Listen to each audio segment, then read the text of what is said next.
Hello and welcome. It's yours truly, Brian Earl, here at Christmas Past headquarters in sunny San Mateo, California. I hope wherever you are in the world that you're happy, healthy, and full of the Christmas spirit, just like I am and my guest is as well. So let's give a nice warm welcome to Chantelle in London. Hi, Chantelle. Thanks for being here. Hi. Now, Chantelle, Thanks.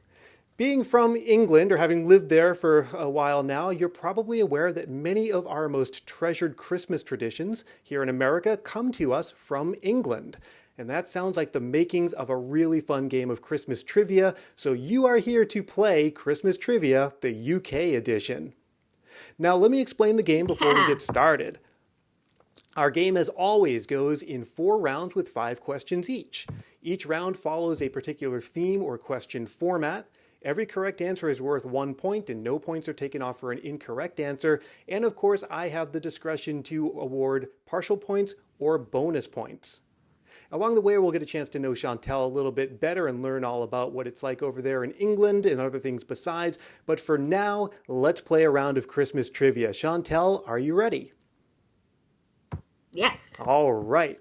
Round one has to do with those crackly Christmas favors we know as Christmas crackers. Now, Chantelle, are Christmas crackers really big over there in England?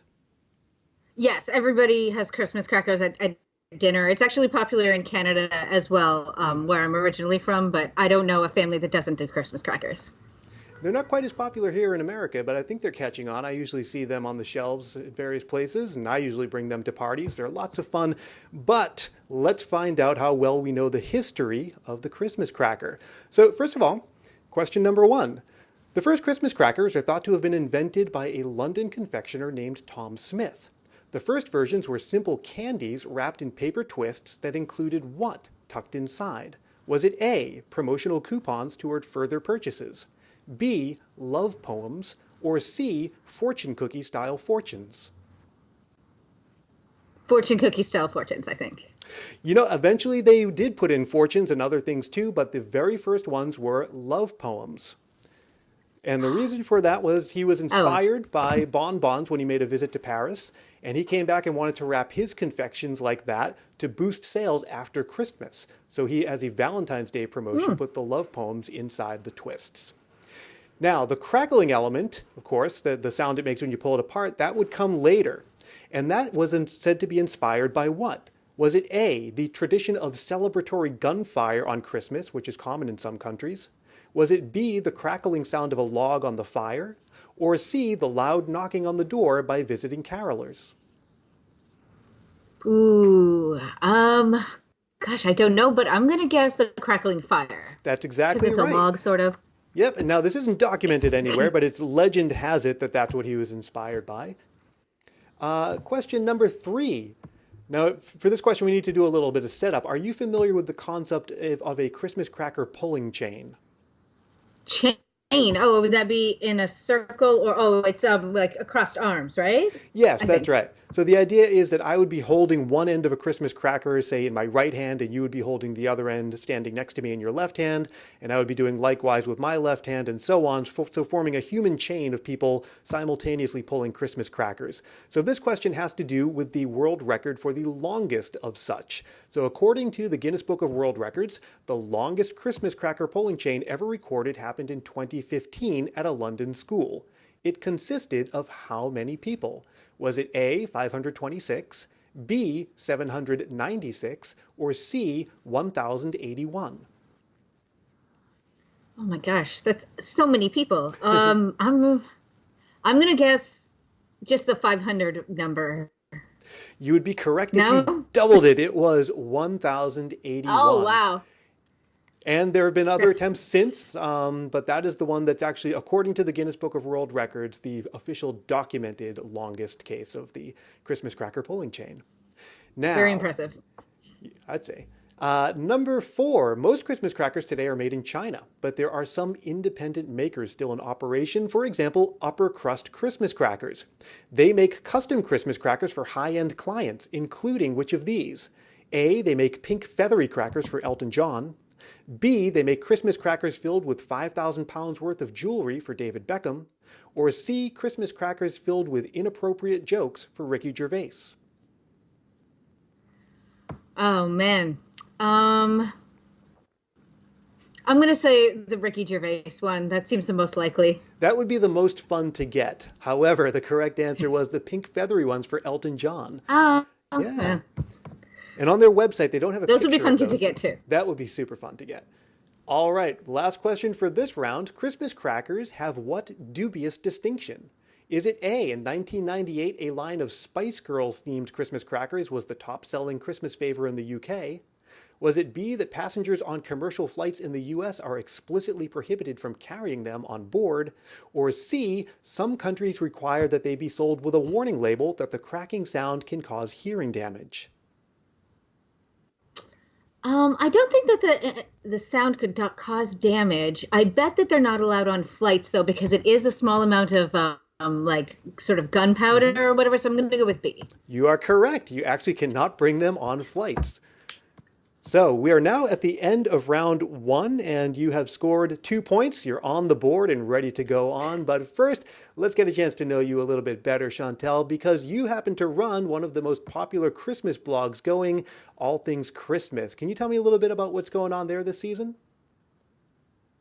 Yeah, I'm really excited for this season because I've actually lined up a lot of guest posts. So I'm collaborating with other bloggers who just love Christmas, who don't run a Christmas blog themselves full time, but there are so many great crafters and recipe makers and other bloggers who have festive posts and want to share them. And I'm happy to give them an outlet. So we have a lot of really good, fresh ideas coming this year. The last couple of years, I've spent a lot of time revamping old stuff, but this year is going to be a lot of new content. So I'm excited about that. Sounds great. Well, Chantelle, are you ready for another round of Christmas trivia? Hopefully I'll do better this round, but yes. All right. You're doing great so far, and we can only get better as we go along, talking in round two about Christmas cards. So the Christmas card, it's hard to imagine a holiday without them. They're a fairly recent invention, as a matter of fact, and they come to us from England. So let's answer 5 multiple choice questions about Christmas cards in this round, starting with question 1. The first commercially printed Christmas cards came in 1843. They were commissioned by Sir Henry Cole, who also has what distinction? Is it A, he's thought to be the real author of A Visit from St. Nicholas rather than Clement Clarke Moore? B, he's credited with designing the world's first postage stamp? Or C, he was the first Englishman to have his photograph appear on the cover of a magazine? What was the name of the Thomas? No, what was that? Sir Henry Cole. Henry Cole. Gosh, I thought I knew a lot about Christmas card history, but I think it's possible that he could be the original author because I know that there is of A Night Before Christmas, because I know there's some questions about whether Clement Clarke Moore actually wrote it. So I'm going to go with A. All right, and I have to admit I was being a little sneaky there because I threw that in just to throw you off, because you're right, there is controversy over who wrote Visit from St. Nicholas. A lot of people think it was Henry Livingston.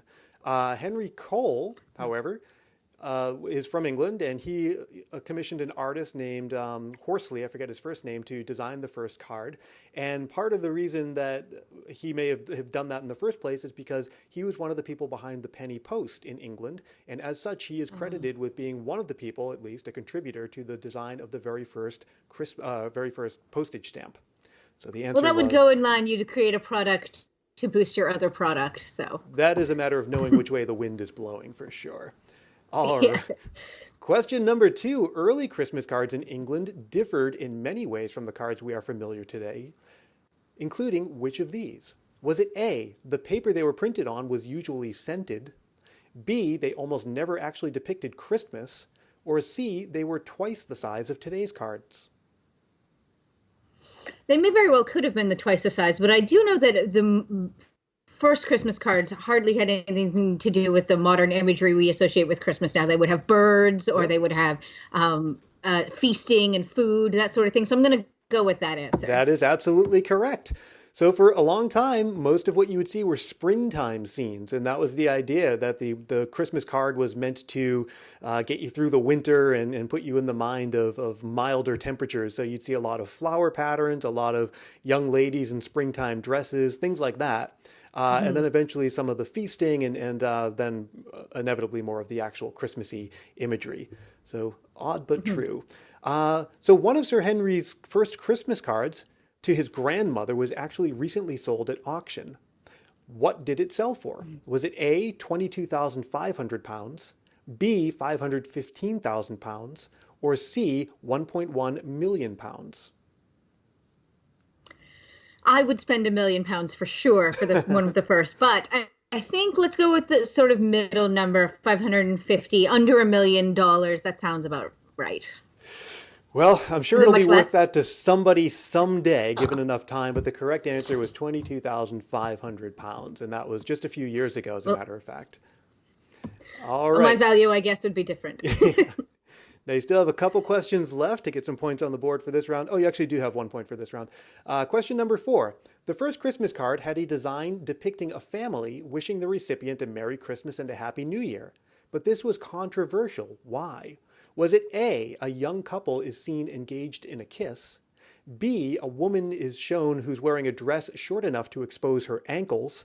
Or C, the family, including a small child, are shown drinking wine? I please be correct, because I'm pretty sure I have this image on my blog in the history of Christmas cards, and I know that there's a lot of wine in the picture. I'm going to say the drinking wine. Absolutely correct. Yes. They are all shown raising a glass of good cheer and toasting the recipient, including a child. A small child sitting in a lap somewhere is downing some wine. So didn't sit well with a lot of people, apparently. Last question for this round. Christmas cards being made of paper ought to be recycled if they're not saved, but that doesn't always happen. So according to London Cleaning System, which is a thing, how many cards end up in the trash rather than the recycling bin? Is it A, 100 million, B, 500 million, or C, a billion? In London or in England? Probably in the in UK. London. The UK. Okay. And it was how many? Sorry, again? 100 million, 500 million, or a billion? I would say 500 million, because population, it's not a billion, not for UK. So, yeah, that's what I'll say. You're giving your fellow UK people a little more credit on the recycling side. According to London Cleaning System, which is an industrial cleaning company that did a survey on this, the true answer is 1 billion every year just get thrown in the trash rather than the recycling bin. That's shocking. I didn't even know a billion would have been sent, let alone not recycled. Well, now for anyone watching, I'll put a link in the show notes below. I did a whole episode on the podcast of Christmas Past about Christmas cards back in 2016. And it's true also here in America. There are 300 million people in America. We send over 1.5 billion cards a year, which is remarkable when you consider that usually just one person per household buys the cards. Not every family in America celebrates Christmas, of course. And it's usually just one person buying all those cards within the household and sending them all. It's well over a billion a year. Anyway, at the I think in Go ahead. No, I was just saying, I think in England, it might actually even be more common to send cards. And I know that the tradition has sort of faded a bit in the US and in Canada. But here, I think everybody sits down with their stationery and writes out their cards. Well, so according to London Cleaning System, who are we to question their numbers? But that is what they found in their survey. So that brings us to the end of round 2, where you have a total of 4 points and 2 rounds to go.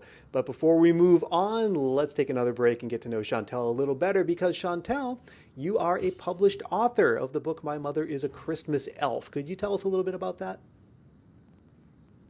Yeah, I wrote the book last year as sort of a Christmas gift to my mother, when sort of reflecting on why it is that I love Christmas so much. And I kind of realized that although we were incredibly poor growing up, my mom went all out every year. Any ability, any event, any decorating that could be done, she would. And it was not until I had a daughter and I started to want to have the same, enthusiasm for her that I realized, oh, this is where I get it from. So I wrote this book, and my good friend, my best friend Angelina Early illustrated it for me. And it's just an ode to some really wonderful memories I have and how I want to pass that tradition on. So it's called, yeah, My Mother is a Christmas Elf, which is also when my daughter gives the book to her friends, reference to me. Yeah. So, And so again, everyone, show notes below. There'll be links to that, and we showed an image of it on the screen. And what I like about the book is that there's that theme of like homemade Christmas presents or decorations or things like that. Because my mom was the same way, and I really feel like that carried through for me for the rest of my life. The way that I celebrate Christmas, I'm the kind of person who hates buying things online or at the store. I usually like to make something or find something meaningful for a gift. And I feel like if more of us did that, Christmas would feel a lot more meaningful, feel a lot less like a shopping expedition. So thank you for that. yeah, But are you ready for another round of Christmas trivia? let's do it. All right. This is my favorite game to play. Am I jingling your bell? Or in other words, am I pulling your leg? I am going to read you 5 statements having to do with Christmas traditions originating from England. The only catch is only some of them are true. So for each one, you just have to tell me whether what I'm telling you is true or whether I'm jingling your bell. Are you ready to play? Yes. All right. Question number 1 has to do with mince pies.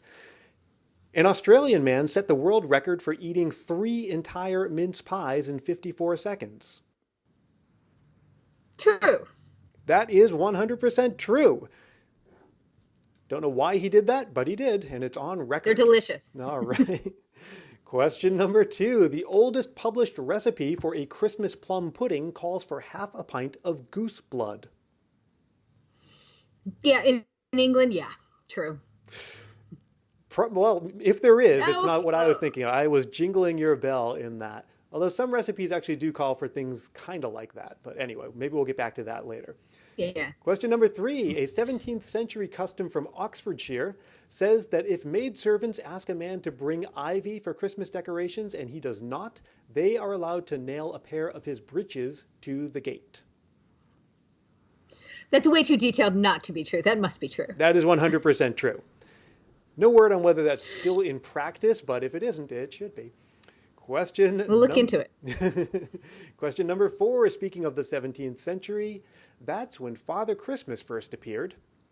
The earliest illustrations of him show him wearing a hood and carrying a sickle, looking almost like the Grim Reaper. I've seen old images like that. I think that's true. I was jingling your bell there. Ah! Although he does look quite a bit different than he does today because Father Christmas, as you probably know, started out as his own thing. Eventually, he just sort of got rolled into the Santa Claus legend. A lot of people here in the States specifically sort of think they are the same thing. They're absolutely not. But yeah, his image has evolved, but his early incarnation did not include him wearing a hood or a sickle. All right. Last question for this round. The first royal Christmas address, which was delivered by King George V, was actually written by Rudyard Kipling.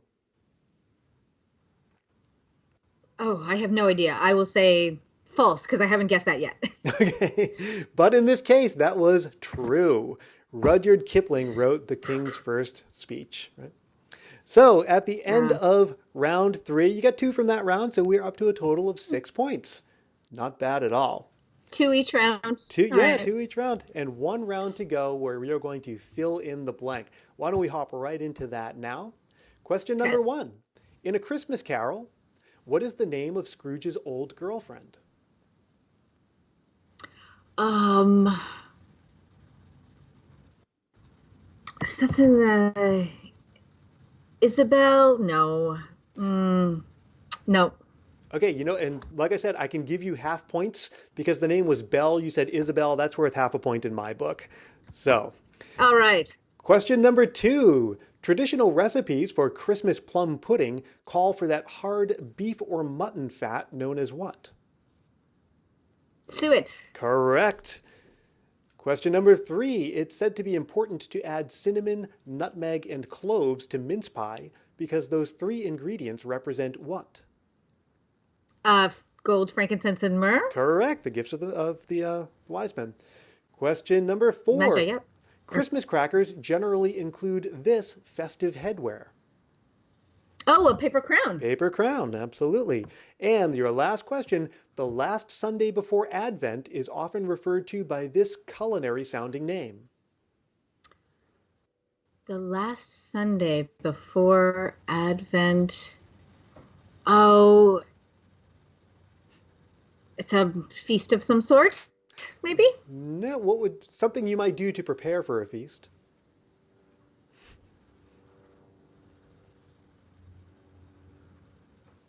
Nope. Should I give it to Drawing you? a blank. Stir Up Sunday. Yeah, go ahead. Now, Stir Up Sunday actually is references a Bible verse that begins with the word stir up. It's not talking about actually stirring food, but people have sort of co-opted that to be the day that you stir up the Christmas pudding in preparation for the Mm, coming Christmas season. So Stir Up Sunday was the correct answer there.